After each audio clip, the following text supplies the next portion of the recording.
Yo, what's going on, everybody? Here watching Giants Now by Chat Sports. I am your host, Marshall Green, and we've got some breaking news to discuss on today's video. The first signing of the John Harbaugh era in NFL free agency. It is a re-signing and one that I'm pretty pumped up about. Later on today's show, we'll go over all the free agents that the New York Giants will make decisions on.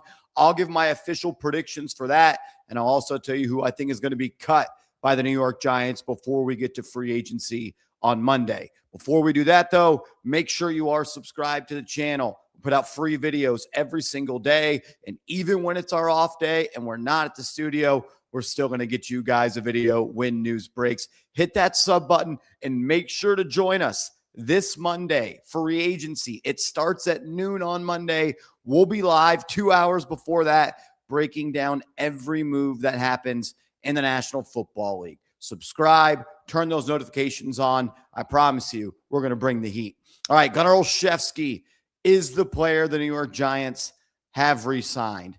This is a move that I'm honestly pretty pumped up about, and I think it's a full circle moment that John Harbaugh, a special teams coach, now the head coach of the New York Giants, his first move is to bring somebody back that is a special teamer. That tells me that special teams are going to be a priority for the New York Giants, and that is something that has not been the case with Joe Schoen. He never got the kicker right. He never took the punt returner position seriously until it burned him, and same thing happened with the kick returner position as well. They're going to get rid of Graham Gano. I believe they're going to get rid of Jamie Gillen, and they're bringing back Gunner Olszewski, who I thought had a pretty good year as a punt returner for the New York Giants. Overall, as a return specialist, Pro Football Focus gave him a 70 overall, which is a pretty solid grade. 26 kick returns last year for Gunner Olszewski.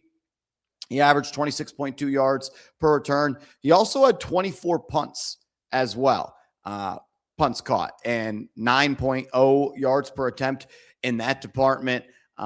Didn't score a touchdown, but he has before. In 2023, he did score a punt return touchdown for the New York Giants, and we know if there's a crease, it's blocked up right, he can make a play. But more importantly, I have confidence every single time that punt is booted into the air or a kick is sent off towards Gunner Olszewski's way that he is going to catch the football, and the Giants are going to get possession. I'm tired of seeing Eric Gray back there. I'm tired of seeing other people drop kicks. I'm tired of seeing a Torrey Jackson get his knee torn up essentially on a punt return because he didn't take the position serious. I think John Harbaugh is definitely going to do that. And also, I know he's not a receiver, but he played receiver. And I know it was the second half of the Dallas Cowboys game, and they were playing their backups. 8 catches for 100 yards. Do I think he could do that again? Probably would have to be in a similar situation, but he's a guy that you can roster as a kick return and punt return guy that you feel confident in if you have to throw him out there. I think he's someone that can create separation in the slot.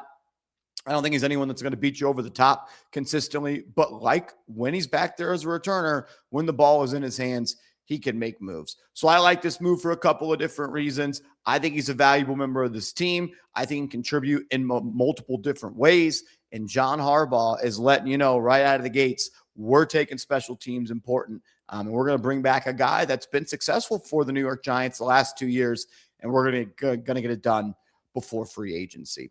I'm fired up about that.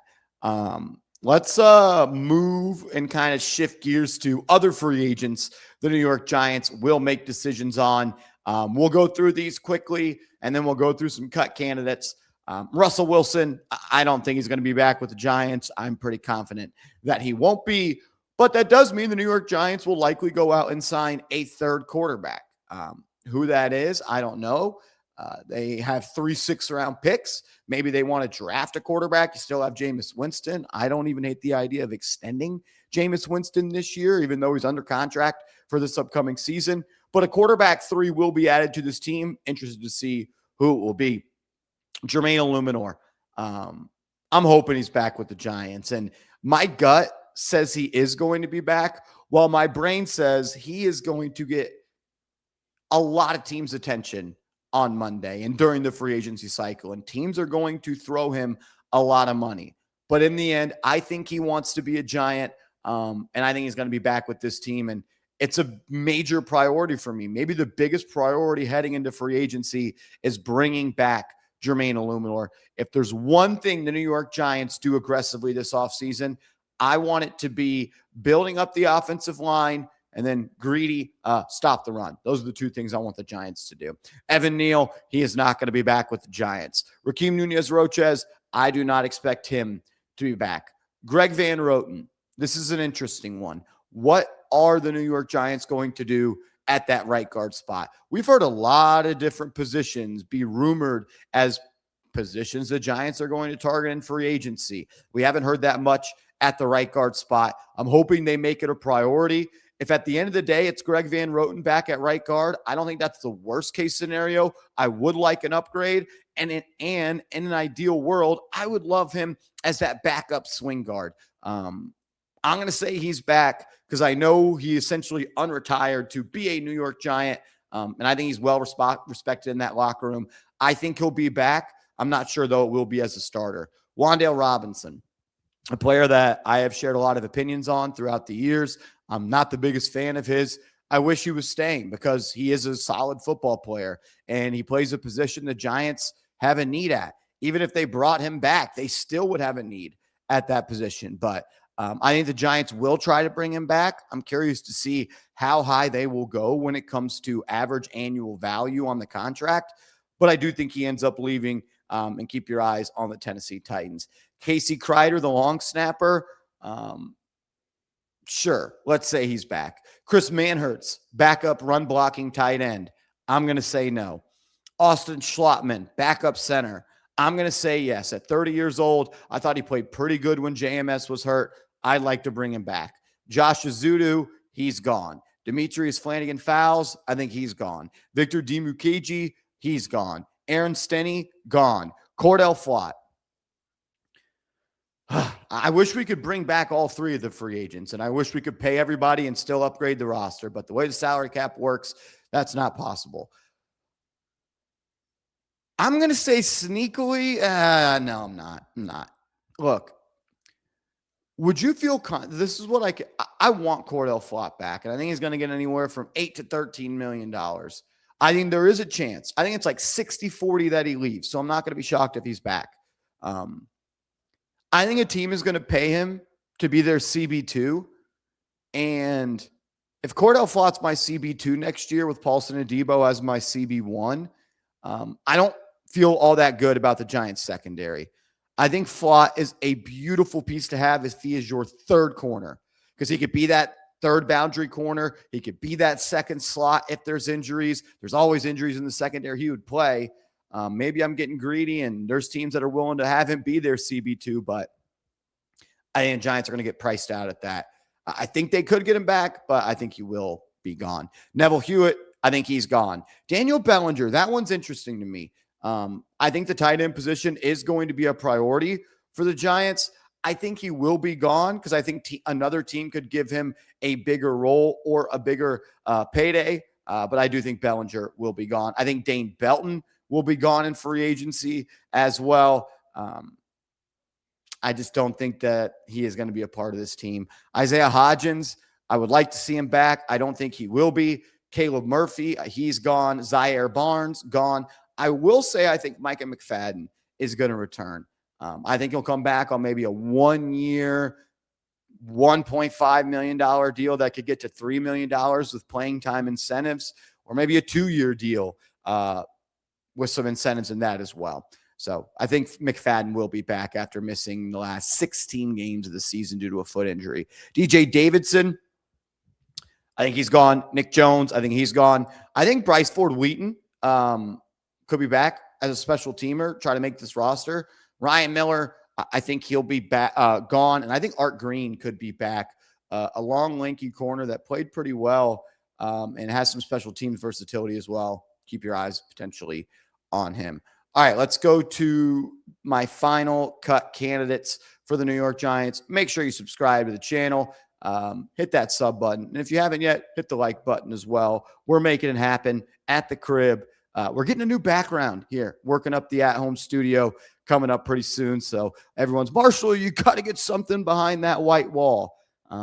Just the office that we got in the crib, and I haven't put anything on the walls yet, but I'm glad you guys are always looking out for me. Really, really do appreciate it. All right, some cap cuts. I think the Giants. So they cut Bobby Okereke. They saved $9 million. If I were the Giants, I would cut John Runyon. I would cut John Runyon. I would save $9.2 million. I would use that amount of savings to go and pay somebody at his position that is better than him.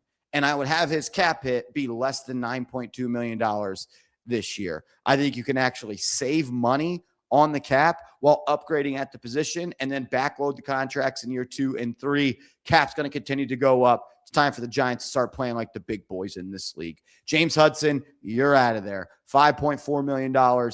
He is not coming back to the Giants. Devin Singletary, $5.2 million. He is gone. The Giants are going to sign a running back. Now, to what type of money, I'm not sure. Maybe they go up to that $5.2 million. Maybe it's a Brian Robinson Jr. from the 49ers who once played for the Commanders, the Alabama running back. I think he's still 26 years old. He runs hard in between the tackles. Keep your eyes on J.K. Dobbins. He's got ties to the Harbaugh family. I think another guy could be Tyler Algier, could be in the mix. And I also think someone like Rico Dowdle could be in there. I know there's been talk of Kenneth Walker and Travis Etienne. If they do that, all right, let's do it. Not something I am dying to do, but a lot of smoke about the Giants building up that running back position. Graham Gano, we'll see you. And I think Roy Robertson Harris is gone as well. So Roy Robertson Harris saves you $3.3 million. Gano is 4.5. Y'all are going to watch me do some mental math. This is going to be funny. That'll get you to 7.8. 7.8 plus 5.2 is 13, right? 13, and then cut James Hudson. That gets you to $18.4 million. If you don't cut John Runyon, you have $18.4 million. You already created $9 million by cutting Bobby Okereke. 18 plus 18.4 plus 9. We're at $27.4 million. Get you to around $31 million on the year. You can create another 30 essentially by restructuring Brian Burns and Dexter Lawrence. That gets you to 60. If you cut John Runyon, you're essentially at $70 million. The Giants can create cap space if they want to. I expect them to be pretty aggressive in free agency. I do. They spent the third most money in guaranteed dollars last year. They just sold a tenth of their organization for $1 billion. Joe Schoen's on the hot seat. You just hired a 63-year-old head coach. We're playing for keeps, boys and girls. We're playing for keeps. Go out and get some good football players. Build up this team. Cannot wait for Monday. One of my favorite days of the year is day 1 of NFL free agency. Subscribe to the channel. Join us Monday as we'll be live all day breaking down everything that happens in NFL free agency. Let's frickin' go.